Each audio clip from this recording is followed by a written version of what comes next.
Okay, we got what's wrong with the Call of Duty League, Activision's esports struggle, from Action Esports. Granted, it's 2 years ago, but I don't know. I'm curious about how CDL is doing. I've been like a casual fan for a while, but let me just see what Action's got to say. The last time we talked about Activision Blizzard, it was about the delay of Overwatch 2 and the uncertainty and grim outlook it brought on the Overwatch League. Unfortunately for the company, the OWL isn't the only esports league that's struggling. That's right, the Call of Duty League is also in trouble. Considering the game's long history and the dedication and loyalty of its diehard fans, Oh yeah. the state of the Call of Duty League may come as a big surprise to casual observers of the scene. While the creation of the Call of Duty League had the clear intention of making COD a top-tier esport, Activision Blizzard has once again fumbled the bag and pushed that goal further away than ever. So How did they push the goal further away? That's my question. how did Activision Blizzard take one of the most popular titles in gaming history Yeah. and fail to create a top esports league? This is the Call of Duty League. I got it. I know the answer. There's not enough mechanics in the game so that you can gamble some real world money on gun skins. That's the problem. I solved it. Just literally copy Counter-Strike. The Call of Duty League, or CDL, is Activision Blizzard's attempt to create a Tier 1 esport for the perennial title. It served as a replacement to the Call of Duty World League, an open circuit system that was operated by Activision, MLG, and Call of Duty developer Treyarch. The CDL consists of 12 teams representing 9 cities in the United States and 1 city in Canada, the UK, and France respectively. For the inaugural season of the CDL, the format of matches were pretty similar to what it was in the CWL. Games were played in one of 3 modes: Domination, Search and Destroy, and Hardpoint, and Wait a sec. Let me. So, already, in Canada, the UK, and France respectively. already, this is what I see the issue with. You have 1, 2, 3, 9 teams from America. You know, every one of them has their own little state. That's fine. The big states. Florida's a big state. Okay.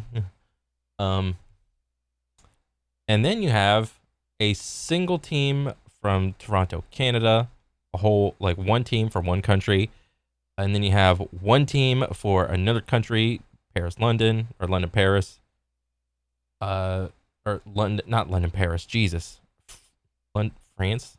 No, I'm wrong. Jesus, I am so uncultured. Jesus. Yeah, one team for another country, and then Paris, France. That's the one. So you got one team for this country, one team for this country, one team for this country, and then 9 teams for the United States. This seems a little what do you call?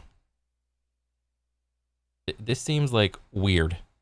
Because if you think about it in like conventional sports sense, all of like NBA, NFL, MLB, I don't know, NHL, maybe.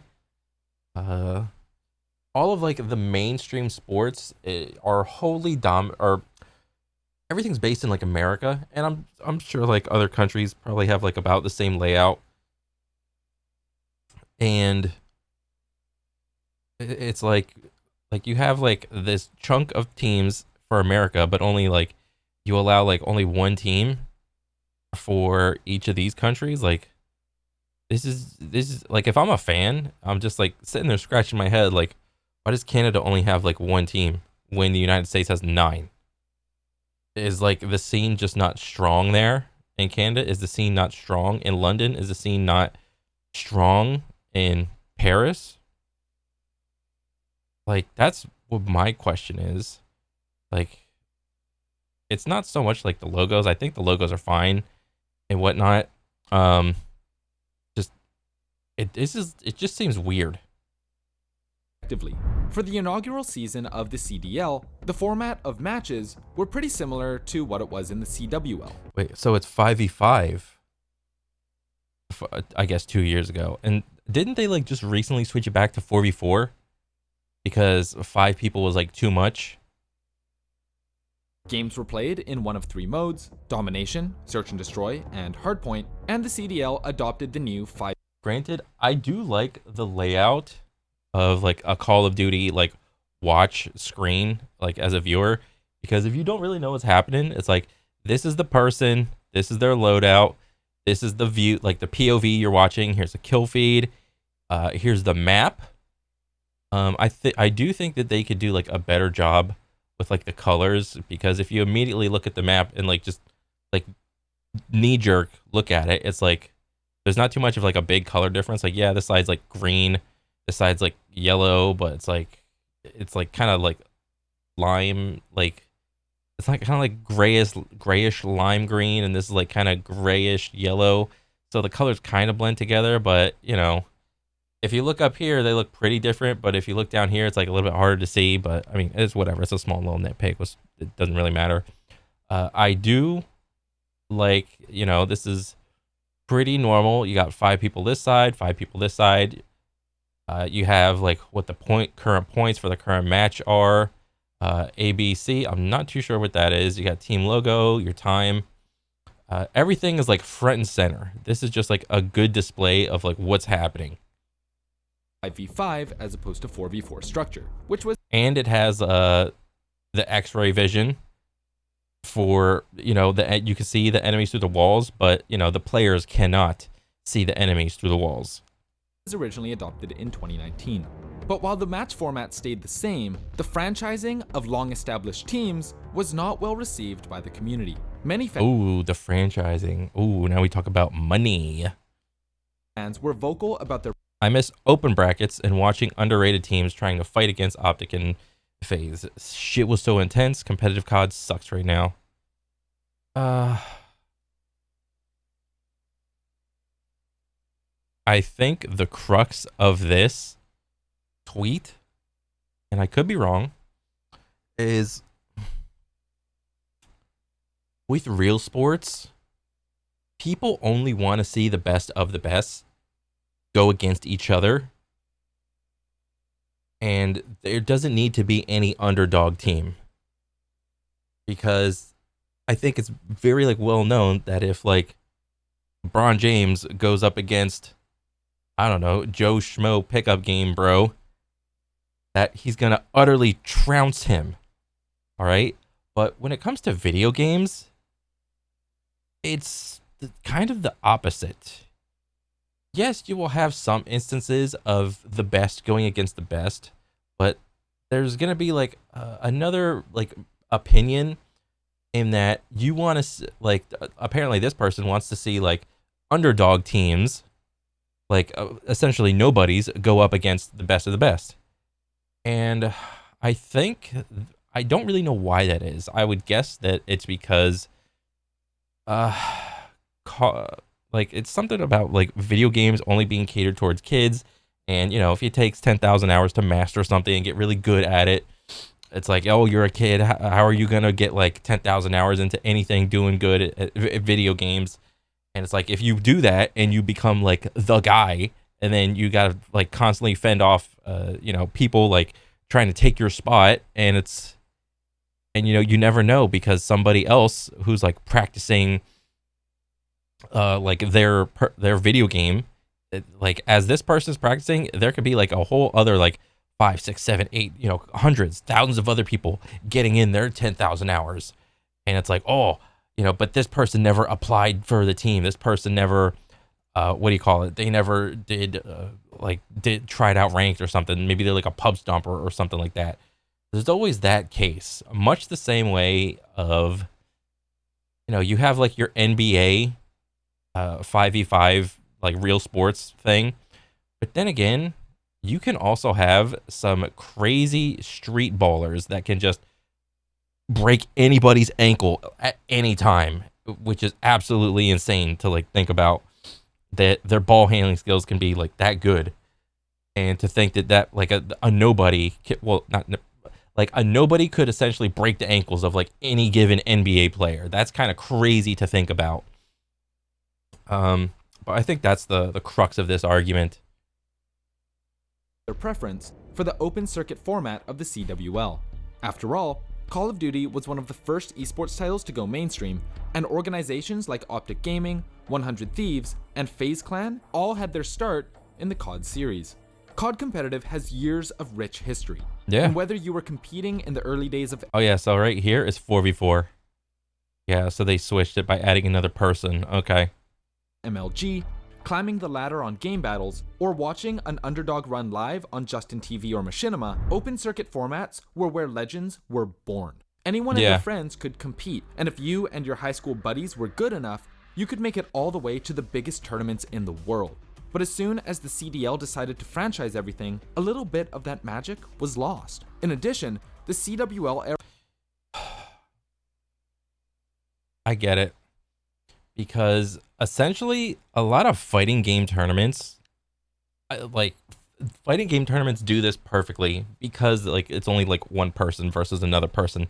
So that's why they can get away with doing it. Like every tournament is like open registration or whatever. Seldom there's like a couple like private tournaments where it's like invite only, and just because it's like everyone's like the part of the boys, and it's like, okay, we know you're good, you can come, we know you're good, you can come. It's like the vouch system, it's whatever. But there will always be something to be said about taking a title or a major in an open bracket setting where literally anybody can step up to the plate. And I think that's really cool because there will always be that like looming underdog who's been like, in the lab, practicing their combos, practicing their setups and all that jazz. And I think that's a cool story to have like a literal nobody come out of the blue and just like absolutely trounce like the big names in fighting games. I think that's cool. And it seems to me that Call of Duty used to do this, but since they switched to the franchise format, it's like it's only the best versing the best. So I get it in that it can feel kind of boring and repetitive. Era of Call of Duty featured a thriving amateur scene, something that has been largely ignored and become, quote, low to no priority. And that's another fantastic point. So if you think about like a video game, or at least a competitive video game, and like your normal bell curve with like the top 1%, even in that top 1%, you can break that up like a lot. You can have, I think League of Legends tried to do this with like tier 1 teams, tier 2 teams, and tier 3 teams. I think it's always going to be good for any sport or any video game that attempts to do like a big name, a big thing, esport or whatever. It's always going to be to the benefit of the game and the esport community as a whole to have multiple levels to like climb up. It's sort of like a path to pro type of deal, because it just lets it's like having levels.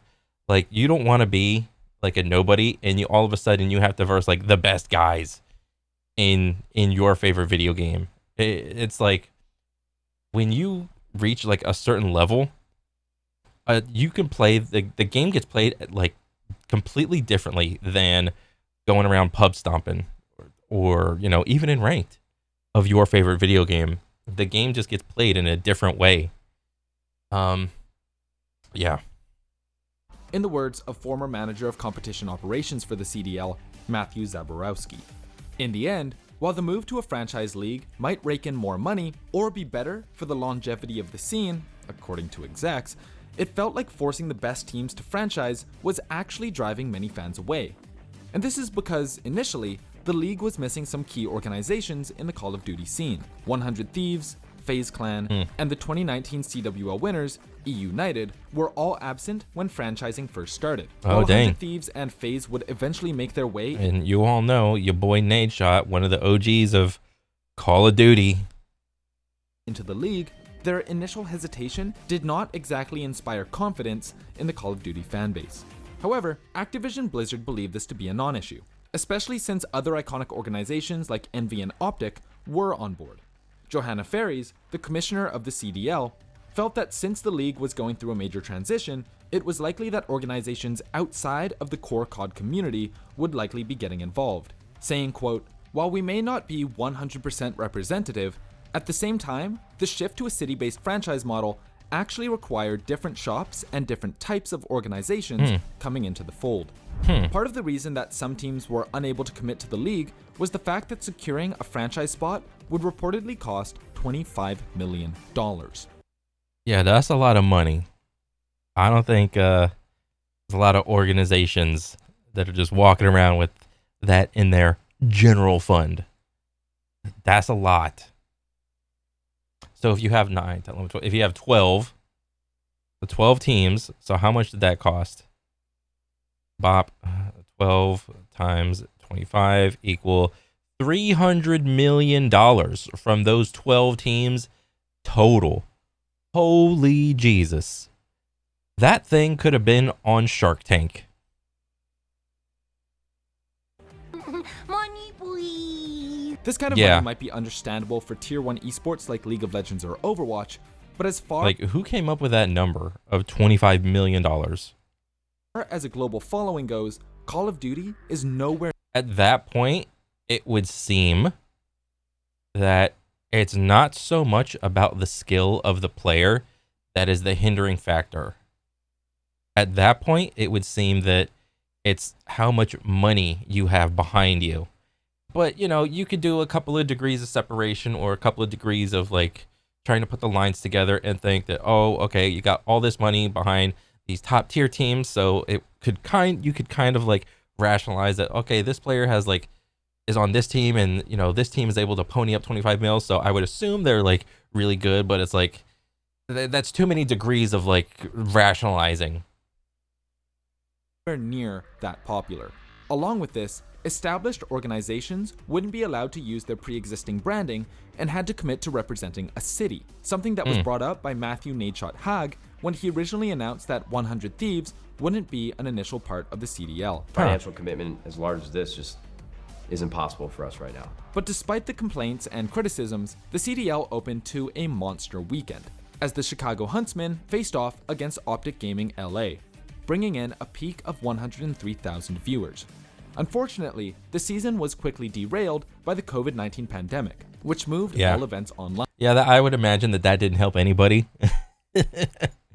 Luckily, the league bounced back quickly. When all was said and done, the finals saw the Dallas Empire, owned by Team Envy, becoming the league's first champions in front of an audience of 300,000 viewers. Not bad for an inaugural season. However, one day after the end of the first season, Activision Blizzard managed to piss everyone off once again by announcing that the second season of the Call of Duty League would be played on the new Call of Duty Black Ops Cold War. This, in and of itself, wasn't a big deal or even a surprise. I mean, after all, Call of Duty comes out with a new game every year. The competitive scene is probably going to move with it. But what really rustled people's jimmies was that the league would be reverting to a 4v4 format after 2 whole years of 5v5. So wait, it was 4v4 for the longest time, and then it went to 5v5, and then... While it's generally agreed upon... And then they just, after like 2 years or something like that, they wanted to go back to 4v4?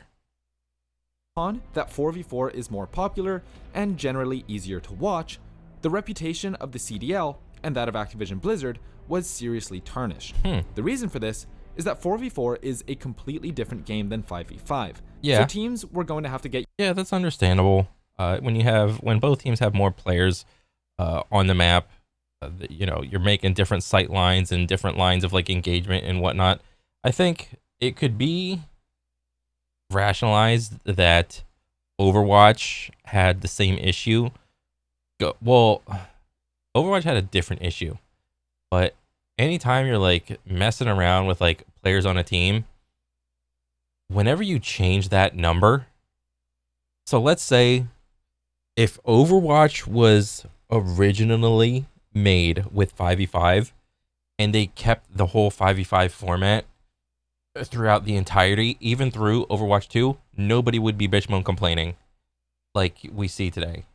But since Overwatch started with 6v6, and then Overwatch 2 came out, and then they changed it to 5v5, and now they're thinking about going back to 6v6. Anytime you try to like change it, your core player base is not going to like it. So that's my 2 cents. Like trying to like change the amount of players that you can have on each team like every season. It's like imagine if they did this with like real sports in basketball. Okay, guys, this season it's gonna be 5v5. Okay, next year it's gonna be 4v4. Okay, 4v4 is pretty bad. We realized that we made a mistake, and now we're going back to 5v5. And then we got 5. It's 5v5. And okay, everybody's a gigantic like 7-foot beast, but you know we could get like another person in there. We're thinking about going to 6v6. And imagine doing this with every other sport.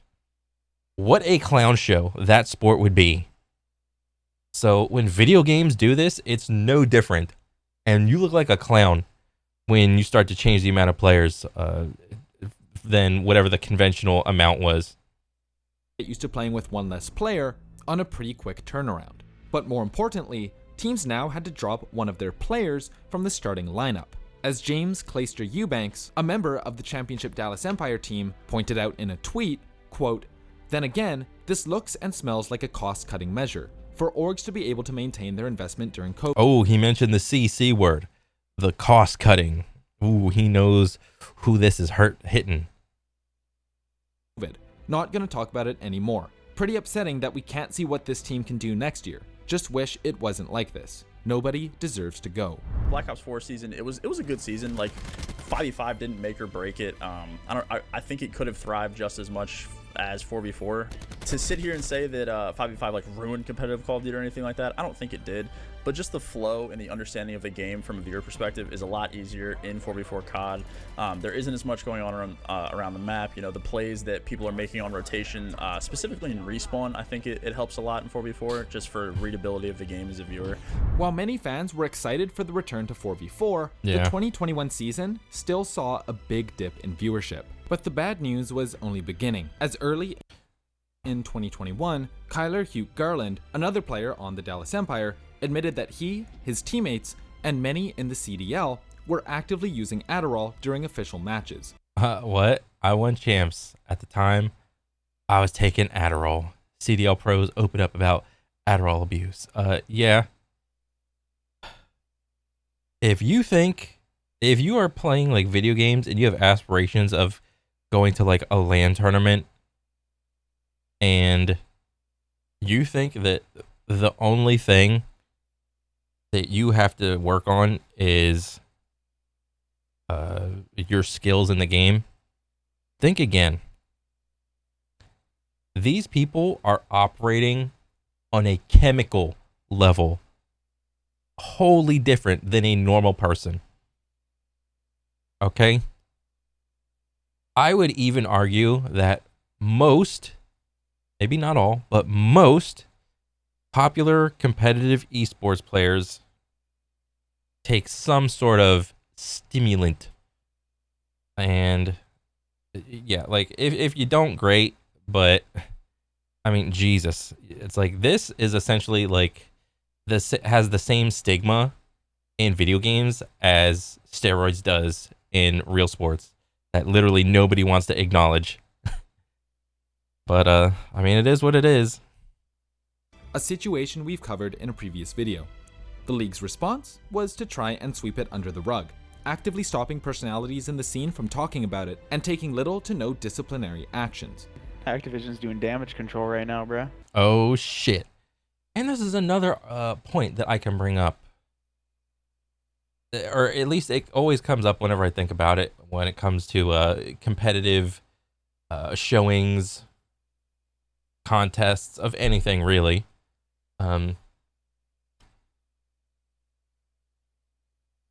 When it comes to contests in real sports or video games, what matters more? Competitive integrity or entertainment value? These things cannot rarely coincide. When you're watching real sports, You would rather see the best of the best compete against the other people that are the best of the best, and you want to see what is the most peak human possible of performance, no matter what. All right? To do that, and you even want to think that these guys are superhumans. So what do? Well, you take performance-enhancing drugs. That's just a fact of the matter. I mean, if you don't, great, whatever. You just got lucky with the genetics that God gave you, whatever. But some people don't want to really acknowledge that. And they're like, oh no, my favorite person doesn't do steroids. He's natty. Or, oh, my guy doesn't do that. There's no way. My league has an entire anti-doping policy. Well, I mean, is it really doing its job, or is it just there for show? Like, come on, use your brain.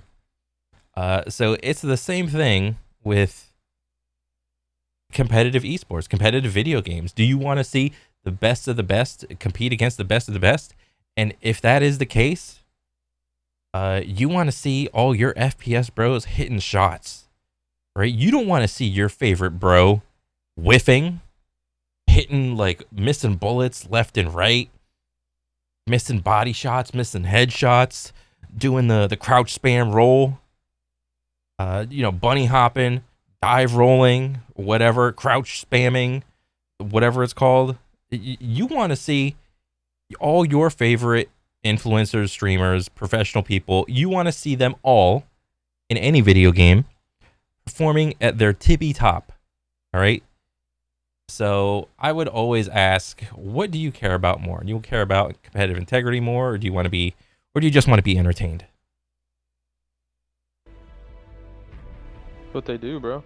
When the league is actively taking the side of drugs, any other league worth its salt would have addressed the issue and come down hard, but not the CDL, apparently. And despite all the issues coming into the second season, the worst was yet to come. You see, up until this point, the CDL never had any direct competitors from any of the other quote-unquote OG FPS console games. You know, the age-old debate of Halo versus Call of Duty. Oh yeah. I'm sure you can see where this is going. The release of Halo Infinite and the revamping of the Halo Championship Series was bad news for the CDL. Immediately, fans saw the difference. Bad news for the CDL, good news for the viewer. That's what I think. Why would you want a monopoly on your favorite, I don't know, esports league? Wouldn't you want to see, like, multiple esports leagues compete and vie for your attention? Because when that happens, every league is going to try their utmost to try to get your attention in whatever way, form is possible. But if there's only one league for the one game, then the league doesn't really have to try hard to, like, do anything new, do anything innovative, do anything to try to capture new people, do anything new to, like, retain old people that watch their stuff. That's just my 2 cents. In how 343 Industries treated Halo competitive compared to how Activision Blizzard treated Call of Duty competitive. And it was clear that Halo was coming out guns blazing. This was compounded by the release of 2021's COD, Vanguard, a game that many in the community have referred to as, quote, a spit in the face of competitive Call of Duty. Damn. Why was Vanguard so bad? Well, as Hector Hex Rodriguez pointed out, Call of Duty never has League Play, the game's ranked mode, released upon launch, and that feature was once again missing with the release of Vanguard. Halo Infinite, on the other hand, had ranked play from the get-go, and saw thousands upon thousands of players. What's funny is he's using a clip of Myth trying to go M&K on Halo. If you were there for Halo Infinite Day 1 multiplayer of crossplay, you were in for a wake-up call if you thought M&K in Halo was any good. This is hilarious to me. This was the funniest fucking thing, because for like a week, a good week or so, all the M&K bros that were streaming tried to get in on, like, Halo Infinite crossplay multiplayer. And all they did was be like, oh shit, who is this guy on controller? Is he somebody? No, he's a nobody, and he's whooping my ass with aim assist? Oh shit. I mean, I guess. Oh man, I had no idea. I mean, Halo's a game designed for console, for controller, for aim assist. Who am I to have a little plastic mouse and to try to track all these players and get consistent headshots all the time? Who am I? And it's also funny because the general trend in M and K FPS, what is it? It's like it's flicking with Counter-Strike and Valorant. There's not a lot of tracking going on, and if you try to do Halo on M and K, there's a lot of tracking that you have to do. And given the two categories of flicking and tracking is always harder, always. But that's just a side note for whatever. I'm just like ranting, but it's funny. But let's keep going. Players eager to climb the ladder. Hex continued. In theory, you put money against it, you would not say that Halo was going to have that good of a fucking launch. No shot. Yeah. That community is dead. It's dead, dormant. It's never going to come back. But what happened? Halo was killed by 343. They have never released a good Halo game to date. Period. Happens. Good product, good competitive settings. Whatever the competitors are, whatever the pro players are playing is something that you can play when you launch your game with no problems. We have private lobbies with fucking Krampus. We are a fucking second thought to competitive. Now, I will lead again by saying that everybody at the league level, okay, everybody that works on the league product wants Call of Duty competitive to work. It is the developers that are the ones that are falling way behind it and are letting us down. Unfortunately, Hex wasn't the only owner criticizing the way Activision Blizzard had been handling the game's competitive scene, with Nadeshot calling out the company in a series of tweets for its handling of the CDL and failure to present a good product, saying, quote, "I went to our board of directors pleading for us to get back into 2 years ago, was this Nade in the NFT days? I would assume so. competitive Call of Duty. I said, let's spend the money. Let's give our community what they're asking for. Just trust me, and I'll make sure LA Thieves is a success." 2 years later, I guess I'm the fool. With so many figures within the scene criticizing the state of the league, and fans sharing similar feelings, now is the time for Activision Blizzard to start panicking. Since the inception of the CDL, it has felt like the league has been in a constant state of recovering from some big issue that affected everyone. What should have been Activision Blizzard's second entry into the upper echelon of top esports scenes has instead become another failure. In the end, instead of bringing more fans to the game, it's left fans looking nostalgic for the past and jumping ship to other games. Yeah, that's really what has happened. But honestly, if I like go on to like Twitch or something, and then I just look at like my little follow list, bro, sometimes when Call of Duty League is popping, bro, the main thing that has helped the Call of Duty League is been this guy, Scump, and his little watch parties of, just watching CDL. I think that has helped tremendously. While this isn't the absolute end of Call of Duty and the CDL, there is a lot of work that needs to be done. Luckily, big changes are likely on the way, with news breaking of Microsoft's acquisition of Activision Blizzard. With Microsoft leading the way, there could be a lot of positive changes for the game, at least on the developer side of things. But what this acquisition means for Activision Blizzard's various esports titles is still unknown. But one thing is for certain, Microsoft has an amazing opportunity to become an immediate leader in the esports industry, especially with the recent success of the HCS and its past history with other games like Gears of War. Now having access to IPs like StarCraft, Overwatch, and Call of Duty, the possibilities are endless. Obviously, there's still a lot of work to be done, but with a new company leading the way, fans of the Call of Duty franchise should feel more hopeful than they have in years. This video is made possible thanks to our wonderful patrons. Massive thank you to everyone on this list, and shout out to Jason B. Brent. So, Call of Duty League, there's a couple issues. Franchising, doo-doo. Because when that happens, uh, immediately nobody really cares about you if you're making a shitload of money. You're not relatable. It just nobody cares, or at least from the audience of like a video game person.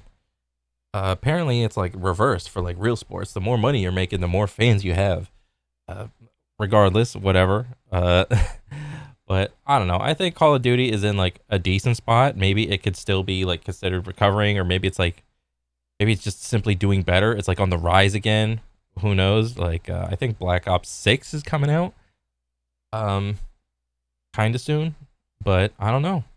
We'll see what happens with this Call of Duty, and who knows. But yeah, good video. I like it, and I want to see more. But yeah, that's pretty much it for me. I'll catch you guys on the next one. All right, later.